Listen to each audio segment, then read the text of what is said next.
트레이딩과 인베스팅은 완전히 다릅니다. 트레이딩은 거래, 즉 사고 파는 것이며 단기 변동성을 이용한 거래이고 인베스팅은 투자입니다.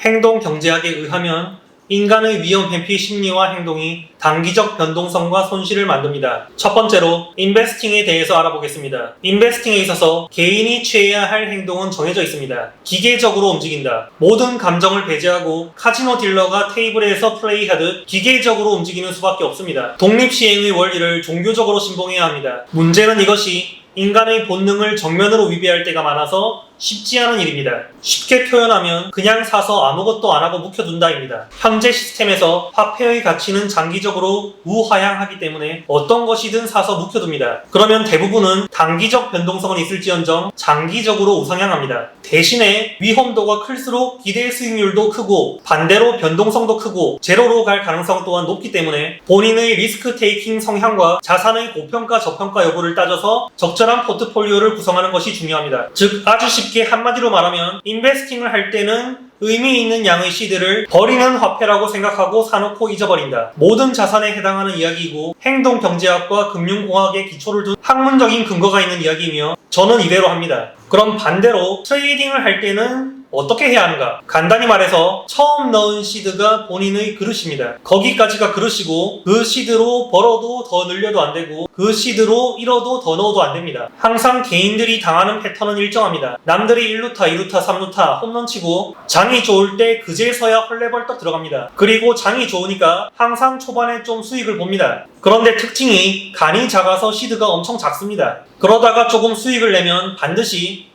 이거 시드 얼마였으면 얼만데 이렇게 생각하게 됩니다. 그래서 쌈짓돈 여기저기서 끌고 와서 박습니다. 반드시 시드를 더 늘리게 됩니다. 이건 법칙입니다. 그러다가 뿅망치 한두 방 맞고 지금까지 벌어온 수익금 다 반납하고 한강 가는 시스템입니다. 지금 보시는 것이 시드 손실 시 회복하기 위해서 올려야 하는 수익률입니다. 즉 트레이딩을 할 때 반드시 명심해야 할 점은 화폐를 벌더라도 시드를 늘리면 안 되고 시드를 잃더라도 물을 타서는 안 됩니다. 시드를 건드리는 순간부터 더 이상 트레이딩이 아니고 뇌가 도박사의 구조로 바뀝니다. 도박도 시드를 건드리는 순간부터 재미가 아니라 도박꾼이 되는 겁니다. 인터넷에 올라오는 투자해서 망해서 컴퓨터 때려 부수고 하는 사람들도 첫 시드는 그렇게 크지 않습니다. 처음 넣은 시드가 자기 그릇이고 그거 날렸으면 그걸로 끝이고 그걸로 벌었어도 그걸로 끝입니다. 시드를 건드리는 순간 도박이 됩니다. 도박도 정확히 같은 메커니즘입니다. 베팅했는데 2배 튀겨집니다. 그래서 이거 얼마 베팅했으면 얼마야? 바로 머가리에서 산수 들어가서 더 큰 금액 베팅합니다. 그리고 잃어도 더 큰 시드 넣으면 빨리 회복할 수 있다고 생각해서 쌈짓돈 끌어와서 베팅합니다. 정확히 같은 메커니즘입니다. 트레이딩 시에 최초 진입 시드로 벌면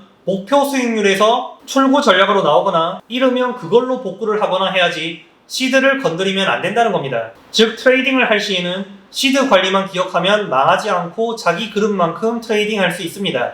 시드 날려 먹었으면 재능 없는 거고 거기서 쌈짓돈 더 끌어온다고 보통은 회복 못하고 더 나락으로 떨어집니다. 실패 원인을 정확히 분석한 뒤에 다시 시드 모아서 도전하는 것은 괜찮고 많은 성공한 트레이더들도 이렇게 몇 번 깡통찬 경험을 발판으로 한 경우도 많습니다. 그러나 대부분은 이런 케이스가 아닙니다. 착각을 하기가 쉬운데 압도적으로 수익률보다 수익금이 더 중요합니다. 적은 시드로 몇 배 튀기기는 그다지 난이도가 어렵지 않습니다. 하지만 시드가 커지면 난이도는 그에 비해서 급증합니다. 적은 시드로 10루타보다 큰 시드로 10%가 훨씬 어려울 수 있습니다. 시드가 적을수록 수익률에 집착하게 됩니다. 2루타, 3루타, 10루타, 20루타는 쳐야지 만족이 되기 때문입니다. 그럼 금과 은은 뭘까요? 금과 은은 인베스팅도 아니고 트레이딩도 아니고 세이빙이지만 저는 금과 은의 여러가지 장점 중에서도 아주 크게 보는 장점 중에 하나가 바로 시드를 많이 태울 수 있는 점을 꼽습니다. 여윳 화폐인 이상 중량이 많으면 많을수록 좋아지고 가격이 떨어져도 더 적은 화폐를 주고 실물 금과 은으로 교환할 수 있습니다. 다른 걸로는 이 정도 시드로 엉덩이 무겁게 가져가는 것이 매우 힘들고